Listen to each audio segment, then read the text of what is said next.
บายดีมากทุกคนเนาะมื้อนี้บ่าวเคสีพาทุกคนมาเลาะเบิ่งสวนเนาะสวนที่ว่า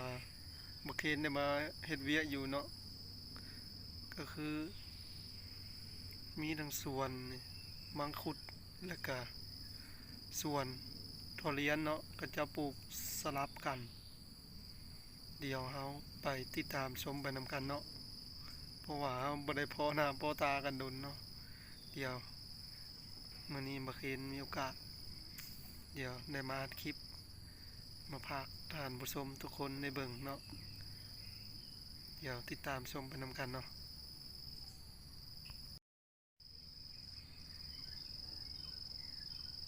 นี่บรรยากาศภายในสวนเนาะต้นทุเรียนนี่เพราะว่าเขาจะปลูกต้นทุเรียนสลับกันกับต้นมังคุดเนาะเพราะว่าช่วงนี้ฝนตกดุเวียกกับ่ได้เฮ็ดมาเป็นทิศแล้วฝนตกนี่นะดินมันก็เป็นตมมันแฉะเฮ็ดหยังบ่ได้เนาะว่าสิเอาขี้เหงื่อใบมังคุดไปทิ่มก็เอาไปจูดบ่ได้เพราะว่ามันเปียกเนาะนี่ต้นทุเรียนก็สิประมาณนี้ล่ะทุเรียนสวนนี้มันปลูกผสมเดียวกับต้นมังคุดมันจะบ่งามเนาะดินแล้วมันก็ดินเป็นแฉะดินตมด้วยเดี๋ยวมันก็รากน้ำฝนตกหลายแล้วมันก็ตายนี่เนาะเขาก็ปลูกแซมขึ้นมาปลูกแซมขึ้นแทนต้นที่มันจะตายแล้วเนาะต้นนั้นมันอาจจะตายใกล้ตายแล้วผมมีเวียกมีการอีกแล้วเราอัดคลิปว่าชีวิตการมาเห็นเวียกอยู่ในสวนเนาะอย่างนี้แหละเวียกกับบริเฮ็ดแต่เขายังกินข้าวทุกมื้อเนาะเวียกบริเฮ็ดแต่ยังกินข้าวทุกมื้อ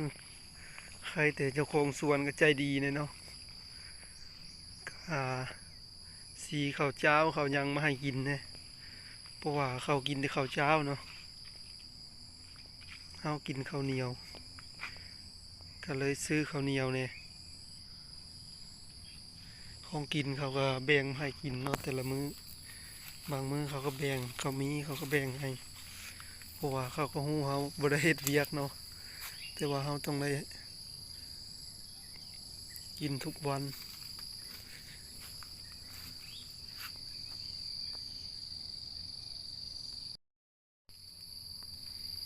นี่กองขี้เหงื่อเนาะกวดเป็นที่เรียบร้อยแล้วกวดว่าสิคนไปทิ่มแต่ว่าฝนมันตกทุกวันเลยนี่เนาะมันก็มีต้นมะเงาะกันยังเหลืออยู่เนาะเขาคนยังบ่หมดต้นเงาะกันยังเหลืออยู่แล้วก็มีต้นมักลองกองต้นลองกองก็ยังเหลือเนาะเพราะว่าเ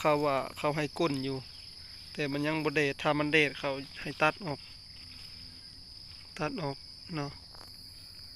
ตัดออกแล้วก็เอาไม้มันนี่ไปขายจักโลเท่าไหร่ว่าเขาไปขายโลหนึ่ง50 สตางค์ละ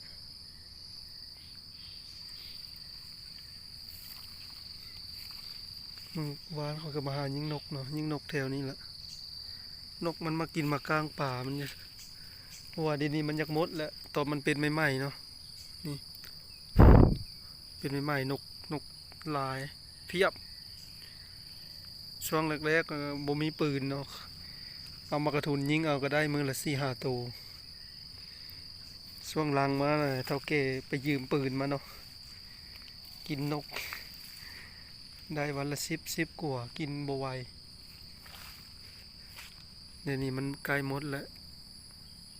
นกกระบหลายเบาบางแล้วมื้อนี้ว่าสิเอามายิงอีกโอ้ยมันเป็นขี้ค้านเลยเนาะเพราะว่ามันนกมันบ่หลายแล้วนี่เนาะส่วน ต้นมังคุดอยู่สวนนี่มีอยู่400กว่าต้นเนาะ400กว่าต้นสวนนี้ยามมันสุกปิดปิดมากเกือบสิบ่ทันเนาะเขาต้องได้ไปหาคนมาเพิ่มปิดสวยแต่เวลาปิดต้องได้ปิดหลับเมาเนาะถ้าว่าเขาให้อยู่กิโลละตามที่ราคามังคุดเนาะตามที่ราคามังคุดถ้าว่ามังคุดได้ราคาดีเขาก็ได้เปอร์เซ็นต์หลายก็คือตัวอย่างเนาะตัวอย่างว่ามังคุดช่วงปิดทำบิดเนาะ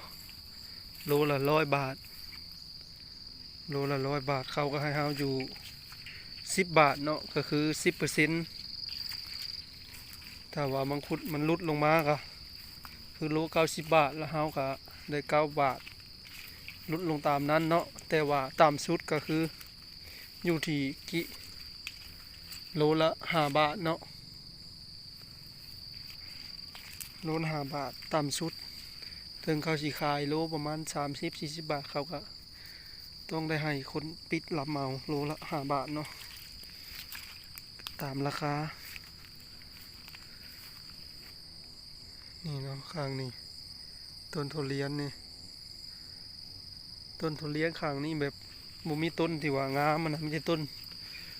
สมๆแบบว่ามันน้ำมันขังนี่ต้นทุเรียนปลูกใหม่น้ำขังเนาะก็เลยมันมีแต่ต้นแบบสมๆตายไปเองแล้วก็มีเพราะว่าทุเรียนมันบ่มักแบบน้ำซึมนะมันต้องแบบดินแห้งๆเนาะแต่ว่ามันก็ขาดน้ำบ่ได้นะส่วนลายเดี๋ยวนี้เขาปลูกไม่เนาะสังเกตตามสวนเขาต้องได้คูนดินขึ้นเขาจะค่อยปลูกแต่คือแบบนี้เนาะเขาปลูกนานแล้วแบบนี้เขาก็ปลูกธรรมชาติแหละปลูกธรรมชาติเหมือนปลูกกงไม้บ้านเฮานี่แต่เขาปลูกพวกเกษตรกรสมัยใหม่นี่เขาปลูกแบบว่าเขาต้องคูนดินขึ้นก่อนเขาจะค่อยปลูกเพราะว่าบ่ให้มันน้ำซึมน้ำหึมหากมันเนาะถ้าน้ำมันหึมหากมันตลอดมันจะหากเน่าเนาะแล้วก็ตายกว่าจะปลูกใหม่ก็ใช้เวลานานเนาะกว่ามันจะได้เป็นหมากนี่เนาะเขาปลูกสลับกับกบมังคุดเนาะ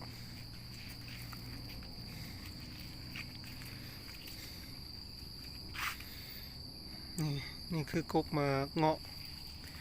ก็เขายังกุ่นมุดเดียวมันเด็ดดินมันแห้งว่าสิกุ่นออกไปหมดเนาะเพราะว่าสวนนี้สวนอยู่บ้านเนาะยังมีอีกสวนที่ว่ามีแต่ถั่วเลี้ยนเนาะจะออกไปข้างนอกพุ่นอันนี้สวนแม่เขาเนาะนี่เนาะสวนแม่เขาเลยมีมังคุดส่วนลูกเขาเลยถั่วเลี้ยนเนาะนี่เนาะบรรยากาศสวนก็สิประมาณนี้แหละหญ้าก็เริ่มรกแล้วยังบ่ได้ตัดว่าสิตัดอยู่แต่ผลยังบ่เช้าเนาะประมาณนี้เนาะคลิปนี้ก็ขอจบไว้สำนี้ก่อนเนาะ